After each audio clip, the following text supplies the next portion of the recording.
Everyone, ज्ञानवर्धक series के इस वीडियो में आपका स्वागत है।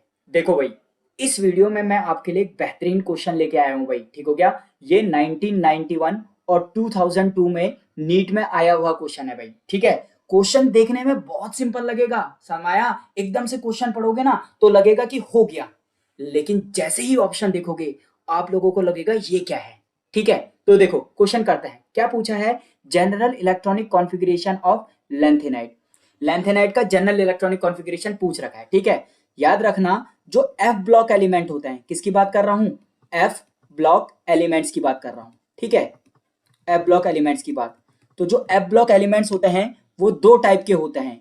एक होता है लैंथेनॉइड, क्या होता है? लैंथेनॉइड्स। और दूसरे होते हैं एक्टिनाइड्स। ठीक है, लैंथेनाइड्स क्या होते हैं? जिनका लास्ट इलेक्ट्रॉन 4f सबसेल में जाता है उनको लैंथेनाइड्स बोलते हैं। और याद रखना जिनका लास्ट इलेक्ट्रॉन 5f सबसेल में जाता है उनको एक्टिनाइड्स बोलते हैं। ठीक है, हमारी पीरियोडिक टेबल इस तरह से है भाई, ये है पीरियोडिक टेबल का शेप। ठीक है, इस तरह से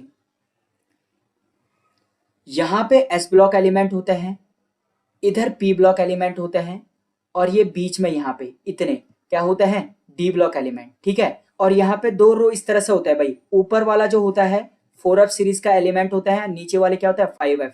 ठीक है, ऊपर वाले को लैंथेनाइड बोलते हैं, नीचे वाले को क्या बोलते हैं? एक्टिनॉइड। और 14 एलिमेंट यहाँ पे होते हैं और 14 एलिमेंट इसमें होते हैं भाई। ठीक है, देखो देखो डी ब्लॉक जैसे ही शुरू करवाया था मैंने बोला अगर एस ब्लॉक का एलिमेंट है तो उसका जो वैलेंस सेल का इलेक्ट्रॉनिक कॉन्फ़िगरेशन है वो क्या होता है? NS1 से लेकर के 2।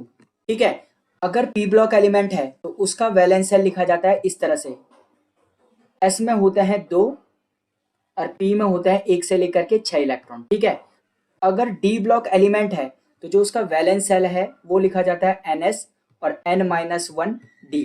NS में क्या होता है? 0 से लेकर के 2 इलेक्ट्रॉन होते हैं और D में 1 से लेकर के 10 इलेक्ट्रॉन होते हैं। ठीक है, अगर F की बात आती है तो F क्या होता है? NS N-1D। ठीक है, ये तो D ब्लॉक एलिमेंट की तरह है और F में कितना आता है? N-2 F subshell. ठीक है, तो यहाँ पे कितने आ गए? 2। यहाँ से 0 से लेकर के 1 इलेक्ट्रॉन होता है, यहाँ 1 से लेकर के 14 इलेक्ट्रॉन होता है। ठीक है, अगर मैं लैंथेनॉइड की बात करता हूं तो ये होता है 6s 5d और 4f। ठीक है भाई, तो s में कितने होते हैं? 2 इलेक्ट्रॉन, इसमें 0 से लेकर के 1 और यहाँ पे क्या होता है? 1 से लेकर के 14। ठीक है, अगर इसी को जनरलाइज फॉर्म में लिख दूं तो इसको क्या बोलते हैं? ns। इसको 6 में से 1 माइनस किया यानी कि n-1 क्या आएगा? d। और इसको क्या लिख दूंगा? n-2 मतलब 6 में से 2 माइनस कर दिया तो कितना आ गया? 4f। यहाँ 1 से लेकर के 14, यहाँ 0 से लेकर के 1 और यहाँ पे कितने होते हैं? 2 इलेक्ट्रॉन होता है। ठीक हो गया? तो देखो भाई कौन सा ऑप्शन बना? कौन सा ऑप्शन बना? देखो भाई यहाँ पे तो इस टाइप का कोई ऑप्शन ही नहीं है, समाया कोई ऑप्शन ही नहीं है। डी तो वैसे ही कट गया क्योंकि लास्ट इलेक्ट्रॉन किस में जाता है? एफ में जाता है और वो एफ क्या होता है? N-2 होता है। ठीक हो गया भाई? देखो सी वाला भी कैंसिल हो गया क्योंकि यहाँ पे डी में कितने हैं? 10 इलेक्ट्रॉन हो गए। तो बचा कौन सा? ये बी वाला भी ऐसे ही कैंसिल हो गया और ऑप्शन ए वाला ही है। समाया ऑप्शन क्या है? ए वाला ही है। बी वाला कैसे गलत हो गया? क्योंकि बी वाले में क्या है? बी वाले में क्या है? 10 से लेकर के 14 इलेक्ट्रॉन है। वो होता कहां से है? वो होता है 1 से लेकर के 14 तक। 1 से लेकर के 14 तक। देखो भाई, देखो ये जो पहला वाला है वो सही हो तो गया है, लेकिन कैसे सही हुआ है ये भी देखो। ठीक है, ये भी देखो भाई।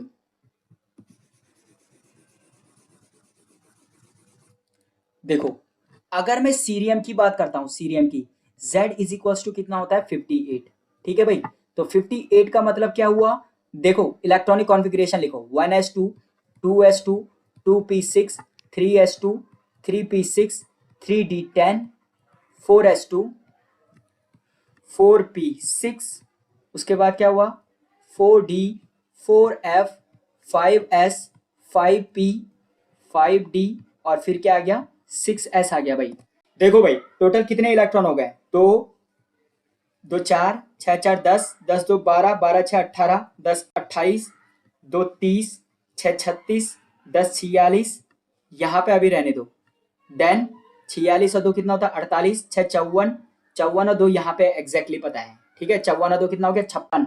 56 के बाद क्या होता है? एक 57 और एक यहाँ पे क्या होता है 58। कितना हो गया 58। देखो भाई, इसने वैलेंस सेल लिखने से बढ़िया इसने क्या किया, ये 4f से सारे लिख दिए। क्या कर दिया 4f से सारे लिख दिए। क्या आया 4f1, ठीक है, 5s कितना आया 2, 5p कितना आया 6, 5d कितना आया 1 और क्या आया 6s में कितना आया 2। अब इसको जनरलाइज करो, अगर इसको n मानोगे तो इन सबको 5 वालों को क्या मानना पड़ेगा n-1 मानना पड़ेगा और f को क्या मानना पड़ेगा n-2 मानना पड़ेगा। समाया, ये हो गया f। इसमें n-1 में क्या आ रहा है s, p और क्या आ रहा है d और n में क्या आ रहा है s आ रहा है। तो देखो देखो बहुत ध्यान से देखना, यहाँ पे तो 2 ही इलेक्ट्रॉन रहेंगे, ठीक है। s में हमेशा 2, p में हमेशा 6, लेकिन d में याद रखना, d में अगर लेंथेनॉइड है तो 0 से लेकर के 1 हो सकता है। यहाँ पे भले ही 1 है लेकिन जनरलाइज करोगे तो ये 0 से लेकर के क्या हो जाएगा 1 हो जाएगा, 1 हो जाएगा। और f में क्या होगा, यहाँ भले ही 1 है लेकिन जनरलाइज करोगे तो 1 से लेकर के क्या आ जाएगा 14, तो 1 से लेकर के क्या आ गया 14, ठीक है। इसलिए इसलिए जो ऑप्शन ए है वो एग्जैक्टली ठीक हो जाएगा भाई, ठीक हो गया। वैसे मैंने हिट एंड ट्रायल से तो कर दिया था कि ऑप्शन ए सही है, लेकिन कैसे सही है वो मैंने आप लोगों को क्या कर दिया है, बेहतरीन तरीके से क्या कर दिया है, समझा दिया है भाई, ठीक हो गया। तो होप आप लोगों को ये कॉन्सेप्ट अच्छे से समझ में आया होगा। इस वीडियो में इतना ही। Thanks for watching, happy learning.